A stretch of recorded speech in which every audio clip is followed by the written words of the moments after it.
أما بعد فأعوذ بالله من الشيطان الرجيم. بسم الله الرحمن الرحيم. ومن يتعد حدود الله فأولئك هم الظالمون. وقال رسول الله صلى الله عليه وسلم: من تزوج امرأة لعزها لم يزده الله إلا بالله. الأخ محترم صدر جلسہ، حاضرین کرام اور عزیز ساتھیوں، آج میں آپ حضرات کے سامنے جہیز کے عنوان پر کچھ لغوشائی کی جسارت کر رہا ہوں۔ امید کرتا ہوں کہ آپ حضرات بغور سماعت فرما کر میری حوصلہ افزائی فرمائیں گے۔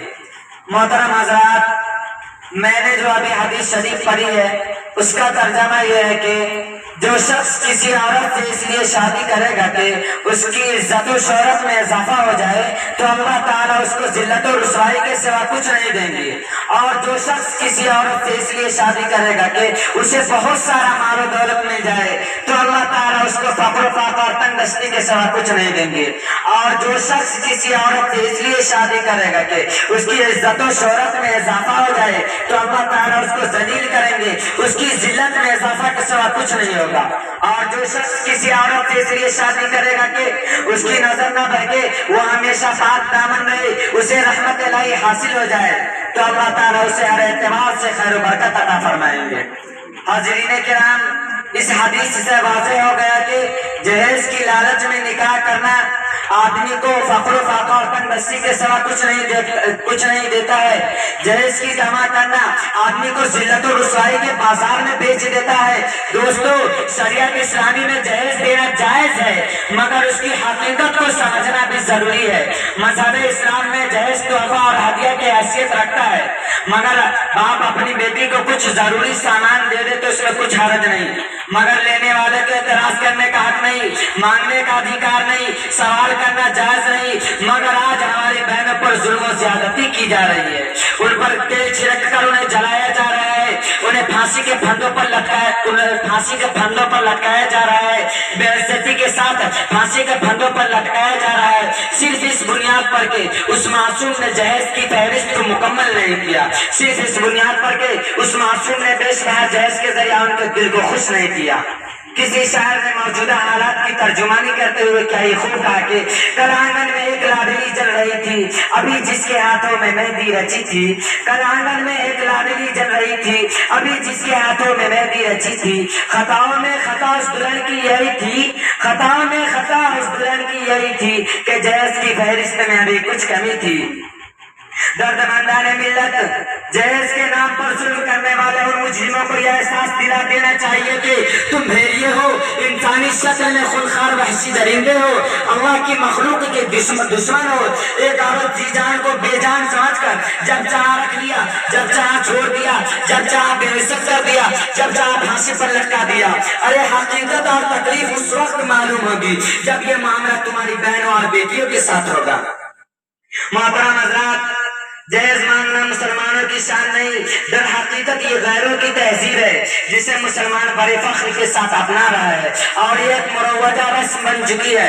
حقیقت اس رسم کا کوئی تعلق نہیں، اور یہ بات جہیز مانگنے والوں کی آنکھوں سے اجل ہو جاتی ہے کہ اس بات اجل ہو جاتی ہے کہ اس جہیز کی بنا پر کتنی خاندان تباہ و برباد ہو چکے ہیں، کتنے غریب والدین خونریز مناظر کی تابنا لا کر اس دنیا سے چل بسے ہیں۔ جی ہاں، اس جہیز کی دہکتی آگ نے معصوم و غریب دو شہزادوں کی زندگیوں کو جلا کر خاکستر کر دیا اور ان کے ارمانوں کا گلا گھونٹ دیا۔ اسی جہیز نے لوگوں کو خون کے آنسو بہانے پر مجبور کر دیا۔ اسی جہیز نے معصوم دو شہزادوں کی زندگیوں کو جلا کر خاکستر کر دیا۔ جہیز کا مسئلہ مسلم معاشرہ کا ناسور ہے، ایک زخم ہے جو رستے رستے لاعلاج ناسور بنتا جا رہا ہے۔ اسی جہیز کی بنا پر غریب بچیوں کی زندگیاں اجڑل بن گئی ہے۔ اسی جہیز کی بنا پر مفلوق الحال لوگوں کا کوئی ہاتھ پکڑنے کو تیار نہیں۔ محترم حضرات، کیا تمہارے اندر اسلامی تعلیمات کی کوئی قدر نہیں؟ کیا تمہارے اندر روایت اسلامی کا کوئی پاس و لحاظ نہیں؟ کیا تمہارے دل پتھر سے بھی زیادہ سخت ہو چکے ہیں؟ ارے ذرا غور کرو کہ عورت اللہ کی وہ نعمت عظمی ہے کہ جس کے بارے میں قرآن نے وَقَرْنَ فِي بُيُوتِكُنَّ وَلَا تَبَرَّجْنَ تَبَرُّجَ الْجَاهِلِيَّةِ الْأُولَىٰ آج وہی عورت دفتروں، دکانوں، ہوٹلوں اور شاپنگ سینٹروں میں غیر محرم مردوں کے سامنے دوچار ہو رہی ہے۔ مجھے بتلاؤ اس باپردہ خوشبودار پھول کو گھر سے باہر نکلنے پر کس نے مجبور کر دیا؟ تم یہ کہنے پر مجبور ہو جاؤ گے کہ اس معصوم بے شمار جہیز کے ذریعہ وہ اپنے دل کو خوش نہیں کر سکتی، اس لیے سامان جہیز فراہم کر رہی ہے۔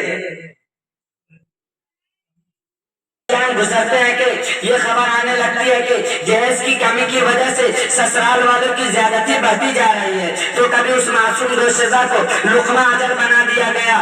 معزز سامعین، میں آپ کو فانی بدایونی کا واقعہ سنانا چاہتا ہوں کہ انہوں نے اپنی بیٹی کو بے پناہ جہیز دیا تھا، یہاں تک کہ اپنا گھر بھی سامان جہیز میں دے دیا۔ پھر کچھ ہی ایام بعد خبر آتی ہے کہ اس کی بیٹی کو قتل کر ڈالا۔ بوڑھا باپ اپنے پاؤں لڑکھڑاتے لے کر بیٹی کے جنازے کے پاس کھڑے ہو کر کثرت عالم اور غموں کے جذبات سے یہ شعر کہتا ہے: اب آیا یاد اے آرام جا اسلام مرادی میں کہ کفن دینا بھولے تھے اپنی بیٹی کو سامان شادی میں۔ وما علینا الا البلاغ۔